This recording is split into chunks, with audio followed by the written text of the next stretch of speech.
Bharatiya Janata party के जिला के अध्यक्ष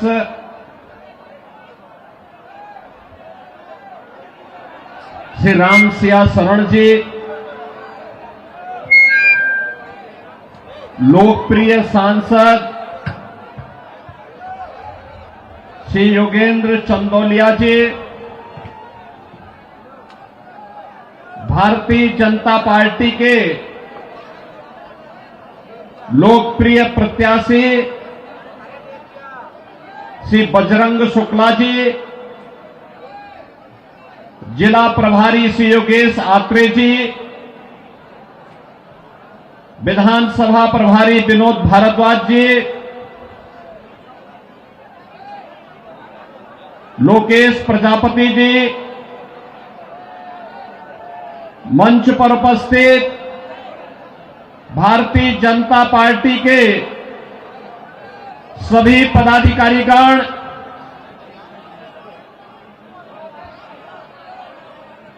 किरोड़ी विधानसभा क्षेत्र से जुड़े हुए सभी उपस्थित मेरे बहनों और भाइयों, दिल्ली विधानसभा चुनाव की दृष्टि से आज मुझे आप सबके बीच में आने का अवसर प्राप्त हुआ है। बहनों और भाइयों, मैं जब दिल्ली विधानसभा चुनाव की दृष्टि से आया हूं तो नजदीक से मुझे यहां की सड़कों को भी देखने का अवसर प्राप्त हो रहा है। मैं कल ही रात्रि को प्रयागराज से लखनऊ आया। उत्तर प्रदेश में प्रयागराज की धरती पर इस सदी का पहला महाकुंभ का आयोजन पूरी भव्यता के साथ हो रहा है। आप अनुमान करिए,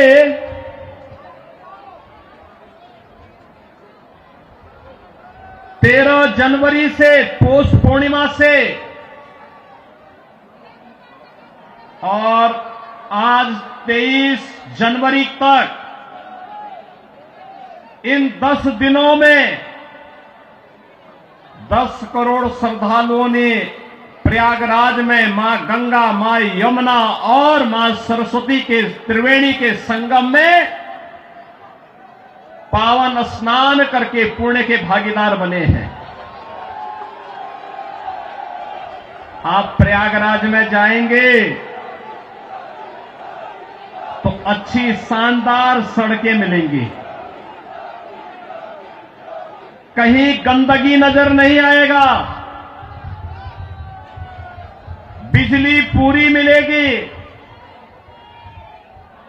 कनेक्टिविटी चाहे वह सड़क की हो, रेल की हो या फिर हवाई जहाज की, तीनों की बेहतरीन कनेक्टिविटी प्रयागराज के लिए उपलब्ध रहेगी। बहनों और भाइयों, एक और प्रयागराज मां गंगा के तट पर लगने वाला इस सदी का सबसे बड़ा महाकुंभ प्रधानमंत्री मोदी जी के विजन के अनुरूप देश और दुनिया से आने वाले श्रद्धालुओं को न केवल आकर्षित कर रहा है बल्कि पुण्य का भागीदार भी बना रहा है। नमामि गंगे परियोजना के बाद मां गंगा की अविरल और निर्मल धारा का दर्शन देश और दुनिया कर रहा है, संगम में स्नान कर रहा है। कल आपने देखा होगा उत्तर प्रदेश सरकार के मेरे सभी मंत्रीगण, 54 मंत्री मेरे साथ प्रयागराज के संगम में एक साथ डुबकी लगाए हैं, एक साथ डुबकी लगाए हैं, पुण्य के भागीदार बने हैं। हम सब सौभाग्यशाली हैं कि देश और दुनिया से आने वाले श्रद्धालुओं की सेवा करने का इस महाकुंभ के बहाने हमें अवसर मिला और उत्तर प्रदेश को नजदीक से देखने का अवसर इन सभी पूज्य संतों को, श्रद्धालुओं को प्राप्त हो रहा है। बहनों और भाइयों, अगर एक मुख्यमंत्री के रूप में मैं और मेरे मंत्रीगण प्रयागराज के संगम में स्नान कर सकते हैं, तो मैं पूछना चाहता हूं, दिल्ली में आम आदमी पार्टी के अध्यक्ष से अरविंद केजरीवाल जी से मैं पूछना चाहता हूं, क्या यमुना जी में वह भी अपने मंत्रियों के साथ जाकर के स्नान कर सकते हैं क्या?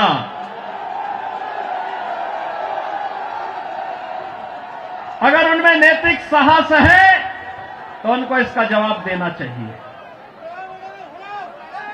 यमुना मैया को एक गंदे नाले के रूप में बदलने का अपराध क्या उन्होंने किया है कि नहीं किया है?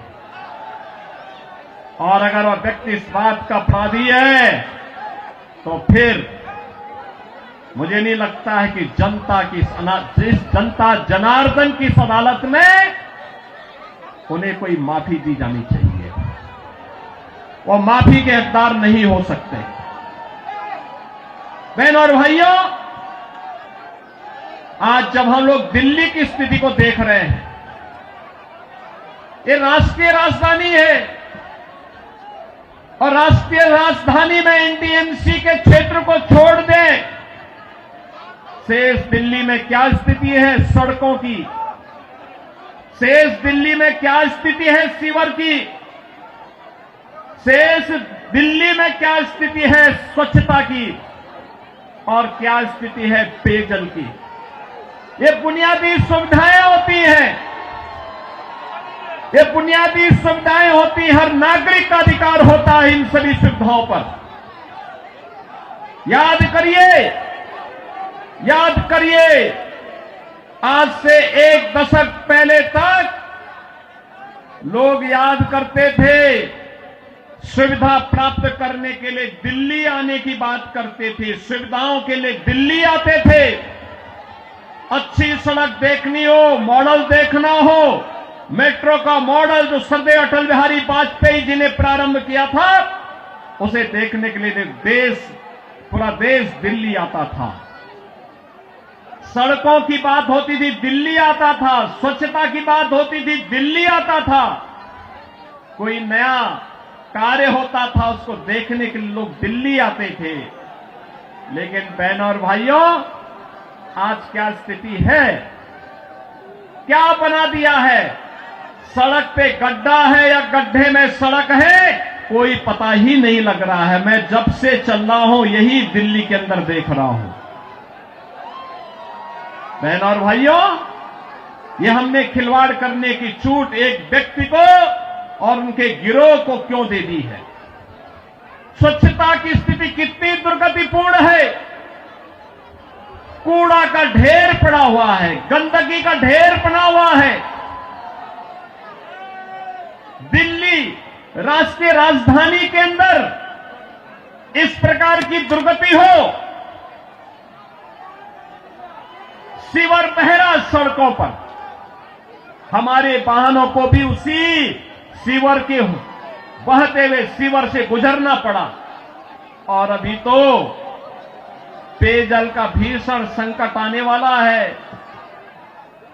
दिल्ली में आम आदमी पार्टी की सरकार का पाप का भुक्तभोगी हमारी पावन मथुरा वृंदावन के श्रद्धालुओं को और संतों को भी उठाना पड़ता है।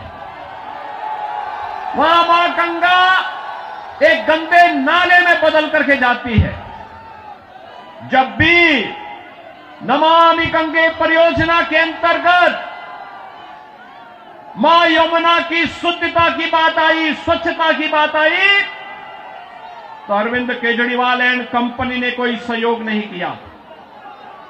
ये सहयोग नहीं करना चाहते, कोई विकास का कार्य नहीं करना चाहते, किसी विकास की परियोजना का मौके पे जाकर के भौतिक सत्यापन नहीं करना चाहते। जनता को बुनियादी सुविधा मिले, उसका अधिकार प्राप्त हो, ये वे काम नहीं करना चाहते।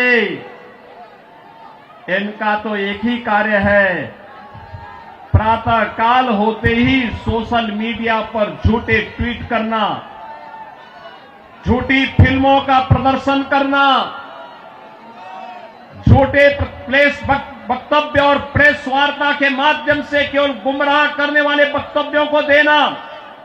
जितना समय झूठ बोलने की एटीएम के रूप में आम आदमी पार्टी और उनके नेता समय बर्बाद करते हैं, ये झूठ का एटीएम बनने की बजाय अगर उन्होंने जनता की जन सुविधा और विकास के बारे में सोचा होता तो 10 वर्ष में दिल्ली की कायाकल्प हो गई होती, दिल्ली बदल गई होती। लेकिन बहन और भाइयों, दिल्ली बदलने की नहीं, इन लोगों ने दिल्ली को तो एक कूड़ा घर बना दिया है, दिल्ली को अव्यवस्था का एक अड्डा बना दिया है। आजकल मैं सुन रहा हूं अपने भाषणों में से अरविंद केजरीवाल जी बार बार उत्तर प्रदेश की चर्चा कर रहे हैं, लेकिन उनको भूलना नहीं चाहिए अब मॉडल के रूप में उत्तर प्रदेश को लोग देख रहे हैं। मैं पूछना चाहता हूं, दिल्ली के अंदर भी ओखला औद्योगिक क्षेत्र है और पिछले 10 वर्ष में उद्योग ना के बराबर लगे हैं, कोई सुविधा नहीं, कोई सुविधा नहीं।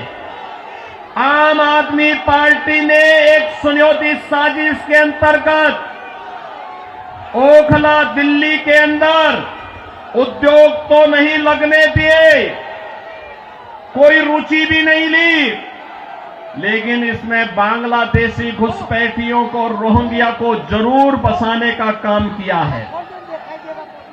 आम आदमी पार्टी के नेताओं के घर में आधार बनाने की मशीन के माध्यम से आधार बांटे जाते हैं इन बांग्लादेशी घुसपैठियों को, और दूसरी तरफ उत्तर प्रदेश में न्यू ओखला के रूप में नोएडा की तस्वीर भी आप सबके सामने है। आज आप जाइए दिल्ली की सड़कों को और नोएडा की सड़कों को जाकर के देखो, जमीन आसमान का अंतर नजर आएगा। दिल्ली की सड़कों को और गाजियाबाद की सड़कों को जाकर के देखो, जमीन आसमान का अंतर नजर आएगा। उत्तर प्रदेश के शिक्षण संस्थानों को, उत्तर प्रदेश के मेडिकल कॉलेजेस को और दिल्ली के अंदर यहां की राज्य सरकार के द्वारा चलाए जाने वाले वे जर्जर विद्यालय के भवनों को देख करके आप अंदाजा लगा सकते हैं कि बच्चों के भविष्य के साथ इनका व्यवहार क्या है। बहनों और भाइयों, एक सुनियोजित साजिश के तहत दिल्ली की जनता को तो इन्होंने जन सुविधाओं से वंचित रखा ही, साथ साथ राष्ट्रीय सुरक्षा के साथ खिलवाड़ भी इन्होंने उन अपने शरारत भरी कृत्यों से किया है। आपने देखा होगा 2020 में दिल्ली के अंदर किस तरीके से दंगे करवाए गए और आम आदमी पार्टी के पार्षद और उनके विधायकों की संलिप्तता इस पूरे षड्यंत्र में सामने आई थी। ये लगातार राष्ट्रीय सुरक्षा के साथ खिलवाड़ कर रहे हैं। स्वाभाविक रूप से जो अपने गुरु सरदे अन्ना हजारे को धोखा दे सकता हो, वह व्यक्ति जनता को भी धोखा देने में माहिर होगा। देश को भी धोखा दे रहे हैं, जनता जनार्दन को भी धोखा दे रहे हैं। लगातार अपने वक्तव्यों के माध्यम से ऐसे ऐसे वक्तव्य जारी कर रहे हैं जिसमें अब मैं विश्वास के साथ कह सकता हूं कि दिल्ली की जनता आने वाली नहीं है, और मैं यही अनुरोध करने के लिए आया हूं। बहनों और भाइयों, मैं आपको एक बात और कहना चाहता हूं। मैं आपसे एक बात और कहना चाहता हूं, जो यहां पर आम आदमी पार्टी की सरकार और आम आदमी पार्टी जो लगातार कह रही है, ये लगातार एक बात को कह रही है कि इन्होंने यहां पर बिजली दी है। बहनों और भाइयों, एनडीएमसी का क्षेत्र जहां बिजली मिलती है 24 घंटे, वह गृह मंत्रालय और शहरी विकास मंत्रालय भारत सरकार के अंतर्गत आता है। शेष दिल्ली में पावर कट देश के किसी भी बड़े महानगर से, किसी भी नगर से ज्यादा पावर कट है। मैं कह सकता हूं उत्तर प्रदेश की आबादी 25 करोड़ की है। हर जिला मुख्यालय को 24 घंटे की बिजली आज के दिन पर हम दे रहे हैं और बिजली का पर यूनिट दाम उत्तर प्रदेश में एक सामान्य उपभोक्ता के लिए अगर है तो यह 3 से 3.5 रुपए है, इससे ज्यादा नहीं है। दिल्ली में यही 9 से लेके 10 रुपया है, यानी उत्तर प्रदेश से 3 गुना पैसा लेते हैं, लेकिन 24 घंटे बिजली यहां पर नहीं दे पा रहे हैं। बहनों और भाइयों, मैं केवल आपसे एक बात कहना चाहता हूं, जो लोग आपके साथ खिलवाड़ कर रहे हो, आपको जन सुविधाओं से वंचित कर रहे हो, दिल्ली की पूरी तस्वीर को बदसूरत कर रहे हो, राष्ट्रीय सुरक्षा के साथ खिलवाड़ कर रहे हो, ऐसे लोगों को सत्ता में दोबारा आने का कोई अधिकार नहीं होना चाहिए, कोई अधिकार नहीं होना चाहिए। आज आपके सामने भारतीय जनता पार्टी की डबल इंजन की सरकारें आपके पास काम करती हुई अगल बगल के राज्यों में नजर आ रही है।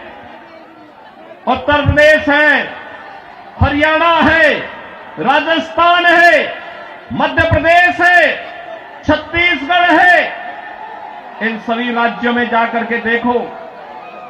मैं कल एक न्यूज पढ़ रहा था कि पंजाब की कुछ बहनें आम आदमी पार्टी के कार्यालय का घेराव की हैं, श्री अरविंद केजरीवाल के घर का घेराव की हैं और ये इस बात को लेके कहे हैं कि जो वायदा किया था इन्होंने पंजाब में सरकार बनाने के पहले कि 1000 रुपया हर महिला को देंगे, ये दिया ही नहीं और वे महिलाएं इसलिए घेराव करने के लिए आई थी। इन्होंने यहां पे दिल्ली में भी घोषणा की कि मुल्ला और मौलवी को यहां पर पहले से ही ये लोग वेतन देते थे। आज दिल्ली की आर्थिक स्थिति इतनी बदहाल कर चुके हैं कि उनको भी कई महीनों का नहीं मिला और जब वहां से हो हल्ला शुरू हुआ तो इन्होंने उसको डाइल्यूट करने के लिए कहा कि हम पुजारियों को भी देंगे। बहनों और भाइयों, मैं पूछना चाहता हूं अरविंद केजरीवाल जी से और उनकी पूरी टीम से,